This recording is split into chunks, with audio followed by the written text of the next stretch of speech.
What's up, my energies? Welcome back, and as always, salute to you, your inner god or goddess, and your gangster. Today is what is today? Today is January 10th, 2023. I'm almost officially 2 weeks post-op. I will be 2 weeks post-op tomorrow on the 11th of January. I am parked outside of West Jeff Medical Center. I'm about to head to my 2-week pre-op appointment. I'm a day early, but same difference, with my surgeon, Dr. Nassaman. And yeah, I'm not nervous about anything. I don't really care to be weighed. I'm gonna update you guys on my weight once I get weighed today, and let you guys know officially how much I weigh at 2 weeks post-op. But yeah, I left work early to come to this appointment, and I am tired. Oof. Working with children, love them. But working as a full-time teacher with third graders is a lot. And I feel like somehow I always get stuck with third grade. Third grade is such a weird age. Like 8, 9 years old. It's like, we already know that children have personalities regardless of how old they are. So they can have a personality at 2. I don't know how I always end up teaching third grade. I just don't know. I don't know how that happens to me. Even before I came here, I had a couple of 2nd and 3rd grade classes back in New York. And it was just like, bro, these kids, I really prefer working with older kids because I don't have to repeat myself as much. It's not as exhausting. Yeah, sometimes you got to tussle with them and go back and forth with them and they say some crazy stuff. But for the most part, older kids are not that bad. They're just not. Younger kids, their parents are like attached at the hip and they're overbearing and overwhelming and just they do the most for the least. And this whole journey, because I started as a TA, just a quick update. I started as a TA at a school here in New Orleans at the beginning of the school year back in August. I was hired full-time. So I was working through a program called Enriched, which provides substitute teachers around New Orleans in different schools, whether it's a private school or charter school, whatever. So I was doing that when I first moved here a little bit, and then the year ended. I moved here in March of 2021 and did a couple of sub gigs up until they get out of school in May, June. And then I was doing Uber. I was doing all that other stuff y'all know about already. And so, you know, the school year ended and I wanted to find something permanent, and it's like trying to catch a Pokemon when it comes to getting a permanent gig as a substitute. So I saw that they were looking for someone permanent because the school is very small. A few people were let go or quit, and it's been a lot of changes at this school. It's been a wild ride at this school, to say the least. So the 3rd grade teacher ended up quitting, getting fired. I'm not really sure what the story is. Essentially, she wouldn't apologize for something she said to a group of parents at back to school night. And now that I've been in that class for, I don't know how many months, 5 months, 6 months, I can understand why she made that comment, because some of these parents is like, what's going on? I was not, you know, coerced or coaxed or held at gunpoint to take this position as the lead teacher for 3rd grade. I wanted more money. That's really it. And so I said, yeah, I'll take the position. And it's been a very rocky road. The education system here is not the best. It is, you know, it's trailing far behind as far as the U.S. as a whole. Louisiana is way at the bottom in terms of education and other things as well. But like, I don't know, it's very disheartening. It's very scary to me. I get concerned, like, yo, what's gonna happen to these kids? A lot of them are getting pushed along, and they don't have the fundamentals of a lot of things. Whether it's reading, whether it's math, science, social studies, they just don't have the basic concepts to be able to read or write a paragraph or solve a problem. You know what I'm saying? And I just worry. So that's been a lot of my struggles with this class. And that's just academically. We're not even talking about behavior. A lot of the students are either on the spectrum, or they have an IEP, or they have some type of learning disability, or whatever the case may be. They receive accommodations for whatever the situation is. And so, you know, that can cause behavioral issues or conflicts. That can cause students to be disruptive in class. And it's like a good 5 or 6 of them that constantly are disrupting the class. Constantly. And it's just, it's been a wild ride. That's really the only way for me to explain it. I have to keep saying it's been a wild ride because it's been a wild ride. And teachers deserve more pay and more support and more resources for these students. And parents, y'all have to do y'all job. Y'all cannot think that teachers are here to just focus on your child, especially if you know your child has issues. Teachers have to deal with a bunch of students at one time. So for you also to be trying to pinpoint your student and think that your student deserves all the attention, it's crazy. It's wild to me. Like, y'all have to do your job. It's not solely on the teachers. It's not solely on the teachers. It's not solely on the administration. It's not solely on the parents. We have to work in tandem to make sure that these students receive what they need to receive. And a lot of y'all drop the ball as parents. I'm not saying all teachers are perfect, because some teachers are trash. Okay? Some teachers are trash, and that's the real. But some parents are trash too. Like, and some school systems and some school organizations and some, you know, administration is trash as well. As far as administration goes, I can't do nothing about that because I'm already doing my job as a teacher. As far as parents go, some of y'all gotta be realistic. Some of y'all have to hold yourself and your child accountable for their behavior, for their academics, you know? That's just the reality. Teachers cannot do it all. First of all, we don't even get paid enough to do it all. But y'all think we're supposed to do it all and be struggling too? And have our own lives and our own families and our own things too? Wow, that's interesting. And yes, we signed on for the job, because I know somebody's gonna be like, well, teachers take the job. The same way that teachers took the job and they stepped up and signed up to be a teacher is the same way you stepped up and signed up to be whatever you are. Whatever your career path is, you signed up for that. And I'm sure you deal with frustrations and you deal with difficult people and you deal with all types of, you know, obstacles and things like that. So you can't look at teachers and be like, well, you signed up to do that. You went to school to do that. You went to school and signed up to do whatever you do too. But I'm sure you get frustrated sometimes. I'm sure you get pissed off sometimes. Like, let's be for real.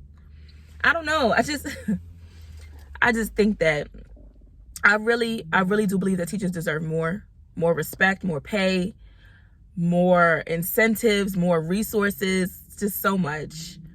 Especially in, you know, states and communities and cities where children are struggling.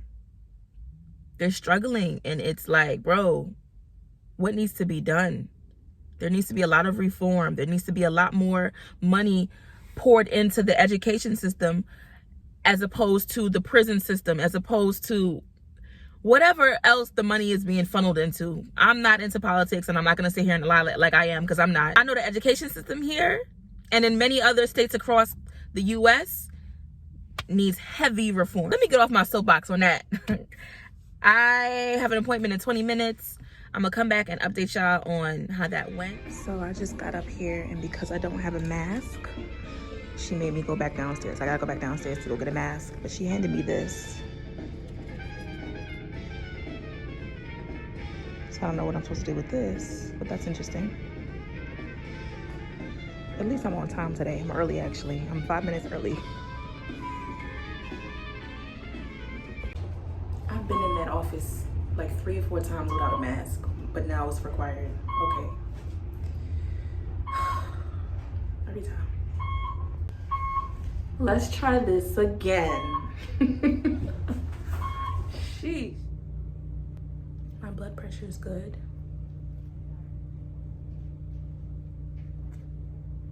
I weighed in at 216. Last time I was here, last week, I was 220. So I lost about 4 more pounds. Good shit. Very quick appointment. I feel like doctors really don't be wanting to waste time. They just be wanting to get your ass in and out. So Dr. Nasserman came in. He was like, well, you're doing good. You lost about 20 pounds since I first met you. You're losing about a pound a week, 1.5 pounds a week. because you're at 216 now. I was like, oh, okay. So then he asked me about, you know, whether or not I'm getting in 64 ounces of fluids. And I was like, I'm pretty sure I am. He asked if I'm getting in 60 grams of protein. I said no, because I know I'm not. I'm only able to really drink one shake. I'm tired of shakes. He asked about my incisions, and I told him that they still hurt, especially the one like right above my belly button for whatever reason. He was like, well, let me take a look at them. He looked at them. He said, they look fine. If they hurt, don't mess with them. Just leave them alone. He's very straight to the point. And it's funny because when I went to the dietitian class last week, the woman that was in there, she had a problem with Dr. Nassim. She doesn't like him because she thinks he needs compassion classes, according to her. I don't have a problem with the man. The man just gets straight to the point. So let me get in my car. All right. Made it into the car. I did tell him about the shortness of breath that I feel at times. He was like, fast walking. I was like, well, I had literally just told the nurse, I don't know if I walk too fast, because I think I just naturally walk fast. But he was like, fast walking. My stomach is growling right now, y'all. Because when it's funny because when he was like, have you been getting your protein? My stomach literally started growling. I was like, yeah, probably not enough. Since I've gone back to work, I wake up every morning and I grab 2 protein shakes. Yesterday I finished 1. Today I didn't drink any of them. I'm tired of drinking protein shakes. What else did he ask me about? He asked me about, you know, if I'm staying active, and I'm like, well, I just went back to work. I have been trying to get my steps in, but I also just went back to work, so I'm going to be a little bit more active at that point. I asked him, can y'all hear my stomach? I asked him, you know, once I feel okay, is it okay for me to start working out? And he was like, I don't want you lifting anything more than 20 pounds until 6 weeks out. So if it's like an aerobic class, you can do that. You can walk fast. You can do a light jog, but nothing over 20 pounds until 6 weeks out. So I was like, okay. And then I have to come back at 4 weeks to meet with him again. I have a 4-week appointment scheduled. But yeah, I'm trying to think of what else he asked me. And the next time I see him, I'm just gonna be like, is it okay for me to vlog this? Because at this point, you don't have to be on camera, Dr. Nassim. It's okay. You could just stay there. And he wears the mask the whole time anyway. So like, he's low-key funny. I can't believe that lady said he needs compassion classes. I think he's a little funny. Cause he was like, so you can move to your soft food diet stage. Now I already knew that doesn't start until tomorrow, but I was like, well, he's saying this right now. So is he saying I can start today? So he was like, soft food is anything that you can cut with a fork. So if you boil chicken, you're able to cut it with a fork. You can't eat anything that you need a knife with, because that's not considered a soft food. So he's like, you can start soft foods, you can boil chicken, whatever. So I'm like, okay, so I can start that today. He was like, are you 13 or 14 days out? And I was like, 13, I'll be 14 tomorrow. He was like, start it tomorrow. But he be smiling. Like, maybe she thinks that he needs compassion classes because he always has on a mask and you can't really see his face to see what he got going. But I can see that he be smiling beneath the mask. He was like, you can start tomorrow. I was like, okay, that's fine. Whatever. Low key, I've been chewing foods. Like, it hasn't been anything outrageous, but like, if there's a little piece of whatever, a grain of chicken in my broth or I had cream of chicken soup this past weekend, and for the most part it's just a thicker soup because I got tired of eating broth, but there were little pieces of chicken, and so I chewed them up. You have to chew it to the consistency of a puree, right? So that means like it just feels like mush in your mouth, and I did that and I was fine. I need to eat something though, because my stomach is really going off. I'm so tired of liquids. I'm so tired of soup. So tired. Yo, y'all can't hear my stomach? It's crazy. My stomach mad loud. Ew. But yeah, so last week I weighed in at 220. This week I am at 216. When I first saw him for my consultation, I weighed 236. For some reason, I thought I weighed more than that when I first saw him for my consultation. I thought I weighed like 240, but I don't know. I went from 236 when I had my initial consultation with Dr. Nassim to 229 pre-op, and then post-op at my dietitian appointment I was 220, and now at my 2-week post-op appointment with Dr. Nassim I am at 216. So yes, I am losing weight. He was like, now you only weigh 216 pounds. The weight loss is going to slow down, because if you're losing 1 pound a day, every day, you would only be at 0 pounds. Okay. So the weight loss is going to slow down. I was like, okay, I understand. So yeah, that's where I am. That's really amazing. That's actually really, really amazing. I'm not mad at it. 216. That's where we are. I can't say I see any I mean, I do think my face got a little bit smaller. I'm not gonna hold you, because I've been looking at my face in the mirror compared to like pre-op and even before that, and I'm like, yo, my face looked like it got a little bit smaller. Just a smidge on the face. But yeah. I say all that to say, yeah, the surgery worked. Oh, he did tell me that he sent off my stomach, and I didn't even expect that to be news. I don't know. I didn't think that they would send your stomach off, but he was like, it looks good. No cancer, no nothing. I was like, oh, okay. And there's a medication that I have to take 3 weeks post-op that is going to prevent like stones and everything like that. So I'm not there yet. I'm not 3 weeks post-op. Trying to get him off protein. He asked me if I started taking my vitamins. I am taking my vitamins. I take my little pill pocket to work. I got one more to take for the day. That's my multivitamin. As far as my vitamins go, I will take my multivitamin in the morning, wait 2 hours, take one of my calcium chews, wait another 2 hours, take my other calcium chew, and then I take my last multivitamin at night with my dinner. And I know not everybody spreads it out that way. I spread it out that way just because I'm not about to eat these 2 multivitamins early in the morning. I'm just gonna be honest with you. They taste nasty. Now, it's not Flintstone nasty, because Flintstone vitamins are disgusting and they be cutting my gums up. I don't know what that's about. But these are nasty enough that I don't want to eat 2 of them at the same time, like back to back. So that's why I spread out my multivitamins. And then I just take my calcium chews 2 hours apart, because your body can only absorb a certain amount, 500 milligrams, blah, blah, blah, blah, blah. Yeah. Science. So yeah, that's how I do it. But I've been keeping up with my vitamins. I have not been keeping up with that collagen, because I told y'all that collagen tastes disgusting. So I'm gonna have to just drink it with coconut water. That's the only thing that tastes good to me. Having that mixture in it. He asked about my bowel movement. I told him that I did get the Miralax last Monday, because I hadn't had a bowel movement since surgery. I have had bowel movement since then, with the Miralax and without the Miralax, which is good.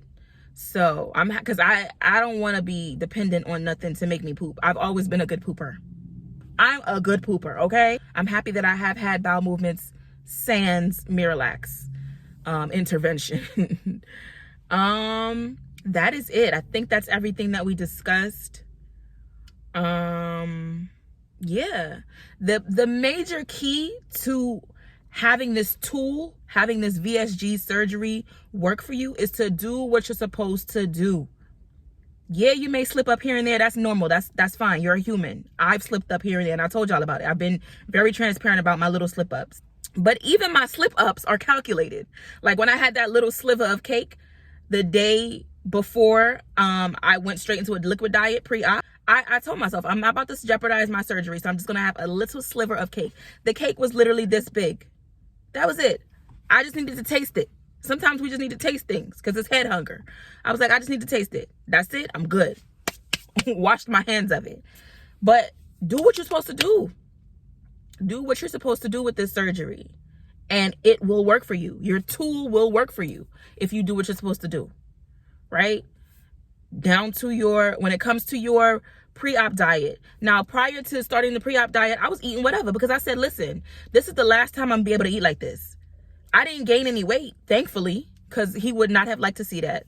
The one thing that the woman that was at the dietitian clinic did mention, she was like, you know, he's very numbers driven. Dr. Nasseman is very data driven. So had I, went to this consultation and told him I want to get this surgery, and they said, okay, maybe change your eating habits a bit before you get the surgery, and I did it and I gained more weight, they would have been like, no. And as a matter of fact, the dietitian was like, anytime, we have someone that wants to have this surgery that comes in that doesn't seem like they're taking their pre-op diet seriously, we drop them from the program.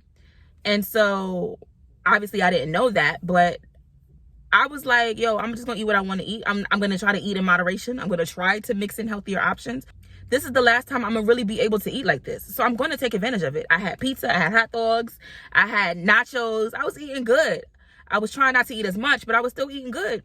Then when it came for my 2-week pre-op diet, I was like, all right, let's go. It's go time. Because now you've been approved for this surgery. So you really have to start changing your mindset. And I'm a cold turkey type of girl. I can't just be like gradually weaning into something. No, I got to do it and do it fast and do it right away. And when I start it, I'm good until I need to stop it, if I need to stop it. So that's how it was with the pre-op diet. Do what you have to do with the pre-op diet. Prior to even getting approved and getting a date and all that kind of stuff, eat what you want to eat. I'm not going to tell you not to eat what you want to eat. Eat what you want to eat, because I ate what I wanted to eat. Do it to the best of your ability in moderation. Also, make sure you don't gain any more weight. If you go to a consultation and let's say you weigh 340, don't go past 340. Sure, have a couple snacks, whatever, but do not go past 340, because now you're putting more weight on to what you've already gone to the doctor talking about you want to get off. You know what I'm saying? Like, let's be real about that.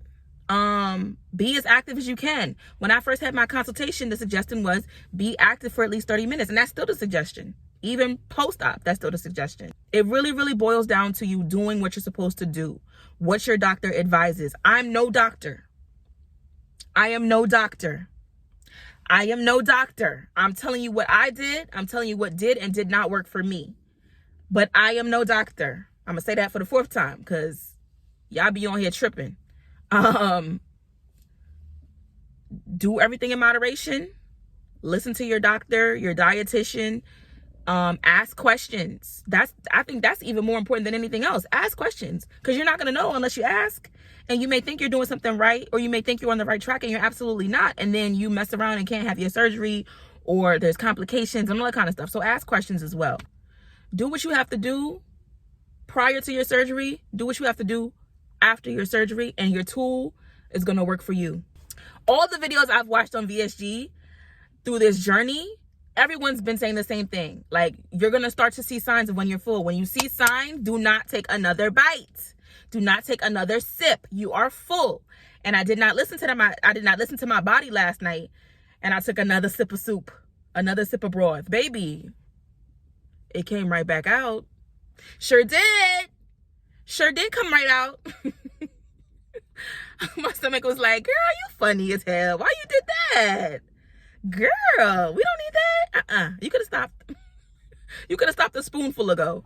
So yeah, listen to your body for sure. Listen to your doctor or your surgeon. Listen to your dietitian. And most importantly, listen to your body. Those are the 3 things. That's the Holy Trinity. Your surgeon, your dietitian, and your body.